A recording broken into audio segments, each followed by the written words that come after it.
जय हिंद। बहुत स्वागत है आपका मिशन इंस्टीट्यूट प्रयागराज में। आज हम लोग पढ़ेंगे वर्गमूल क्या होता है। देखें तो वर्ग हम लोग कर लिए थे। अब वर्गमूल देखते हैं कि वर्गमूल कैसे निकाला जाता है। तो वर्गमूल निकालने की दो विधियां होती हैं। स्क्वायर रूट कहा जाता है इसको।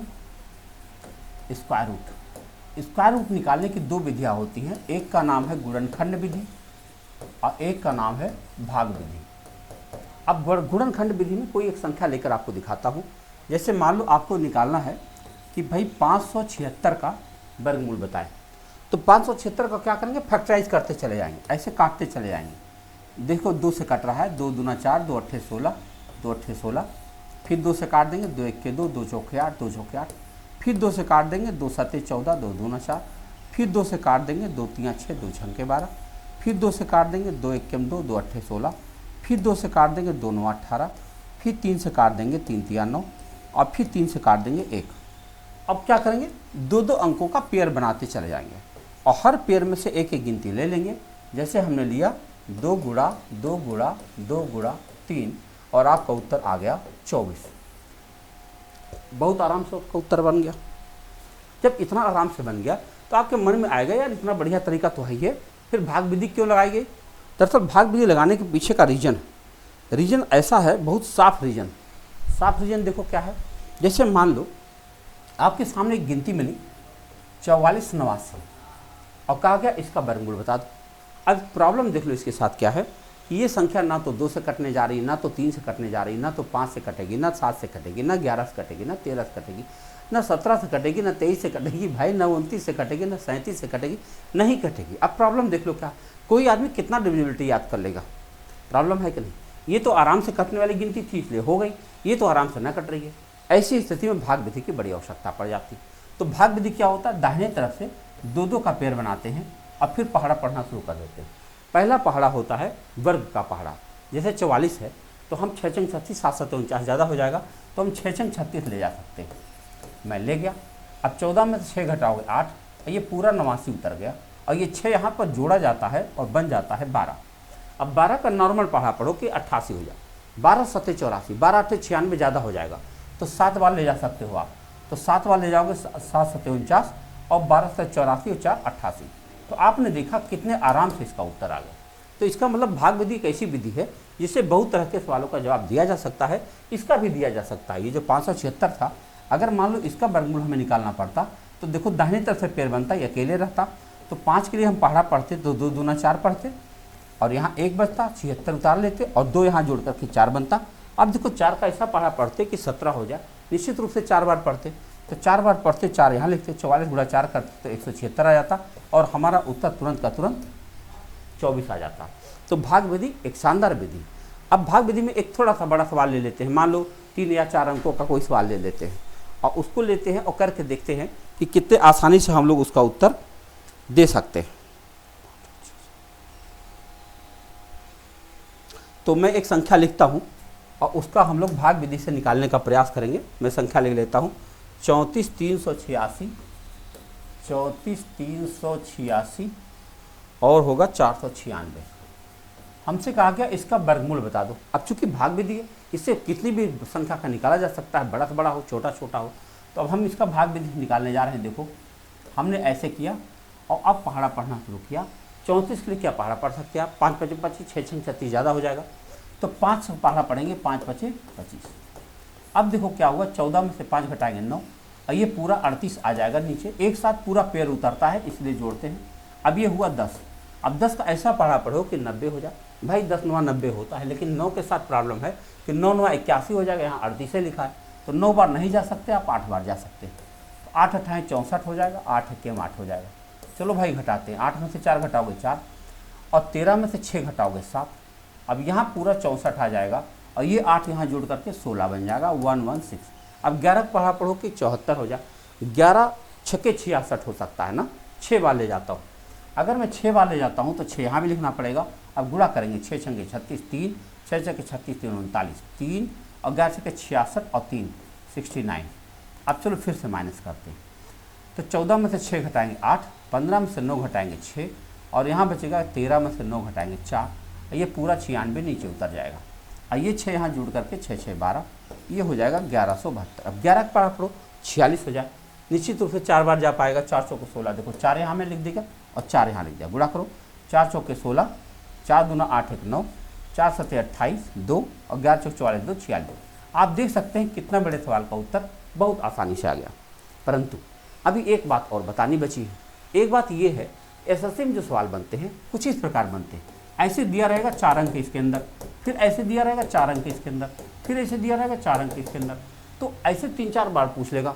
अब आप बताओ, चाहे आप भाग विधि करो चाहे गुणा विधि करो, कोई भी विधि से इतना जल्दी नहीं बताया जा सकता, तो उसके लिए एक और विधि सीखनी पड़ेगी। आओ देख लेते हैं वो क्या है। उसको देखने के लिए आपको एक बात समझना पड़ेगा कि कहाँ से कहाँ तक हम बता सकते हैं।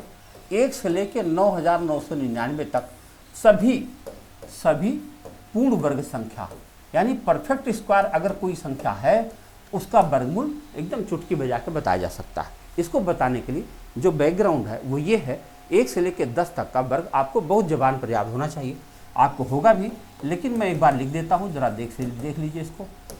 3 तिया 9, 4 चौके 16, 5 पच्चे 25, 6 छंके 36, 7 सत्ते 49, 8 अट्ठा में 64, 9 9 में 81 और 10 10 में 100। आप ध्यान से एक बात देखेंगे, इकाई अंक एक इनका है तो इकाई अंक एक इनका भी है, इकाई अंक 4 इनका है तो इकाई अंक 4 इनका भी है, इकाई अंक 9 इनका है तो इकाई अंक 9 इनका है, इकाई अंक 6 इनका है, इकाई अंक 6 इनका है। ये बड़ी बात है। ये इसका मतलब यह भी हुआ कुछ ऐसे अंक है जो इकाई अंक पर आ ही नहीं पाए। कौन कौन नहीं आ पाए? 2 3 7 8, ये गिनती कभी भी इकाई अंक पर नहीं आ पाए।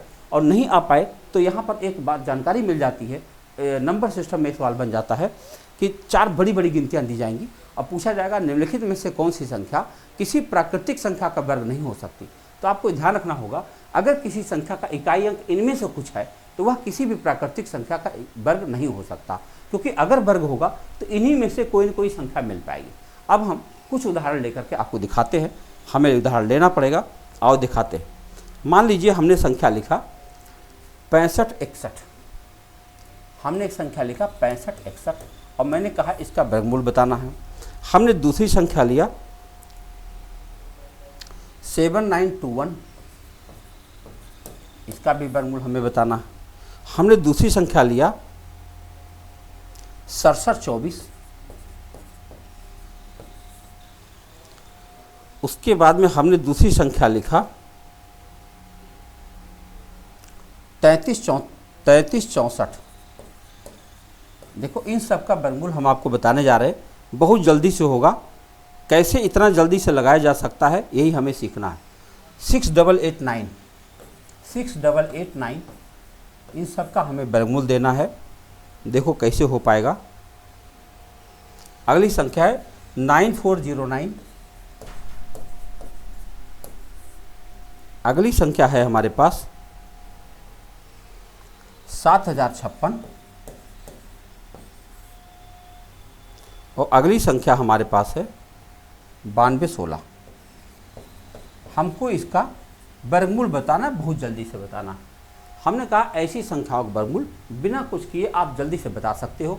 आओ चलो देखते हैं। हमें इसका वर्गमूल करना। 65 का वर्गमूल क्या हो सकता है भाई? 8 जाएगा। और यहाँ इकाई अंक 1 है, इकाई अंक 1 होगा तो ज़्यादा से ज़्यादा 1 होगा या तो 9 होगा। देख लो आप, इकाई अंक 2 ही जगह आ सकता है, या तो 1 में आ सकता है या तो 9 में आ सकता है। यानी या तो इसके बगल में 1 आएगा या तो इसके बगल में 9 आएगा। अब हमें ये तय करना है कि इन दोनों में से क्या आएगा। तो इसका मतलब देखो 8 है हमारे पास जो आया हुआ है, 8 का पहाड़ा हम अगली संख्या से करेंगे, 8 का गुणा 9 से करेंगे तो 8 9 72, 72 ज़्यादा है भाई, 72 से छोटी मेरी संख्या है 65, इसलिए इसके बगल 81 आएगा। ये हमारा आंसर हो गया। चलो यहाँ चेक करते हैं।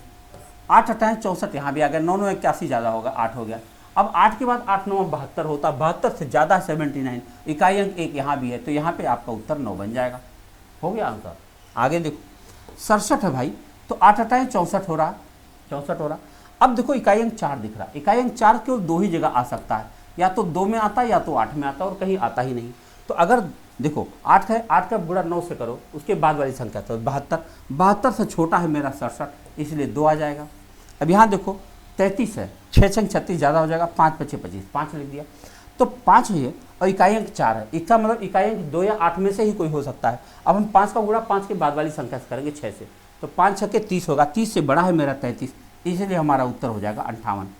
देख लो कितने आसानी से उत्तर बन रहा। यहाँ देखो, यहाँ देखोगे तो 8 8 64, बहुत सही। 9 है तो या तो 3 आएगा या तो 7 आएगा, और कोई रास्ता है नहीं। तो आप देखो 8 है तो 8 9 72 से छोटा है हमारा 67 तो इसलिए इसके बगल में 3 आ जाएगा।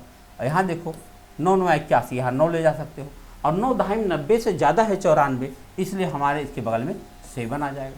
यहाँ देख लो 70 है, 8 8 64 में ले गया, लेकिन अब देखो क्या हुआ, इकाई अंक 6 दिख रहा, इकाई अंक 6 दिख रहा, तो या तो इकाई अंक 4 होगा या तो इकाई अंक 6 होगा, और तो कहीं 6 हो नहीं सकता।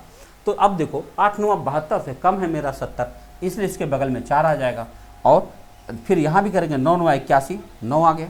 अब देखो 9 दहाई 90 से ज़्यादा है 92, इसलिए इसके बाद वाली संख्या आ जाएगी 6, और ये रहा हमारा उत्तर। मुझे लगता है कि आपने यह बात बहुत अच्छे से समझी होगी।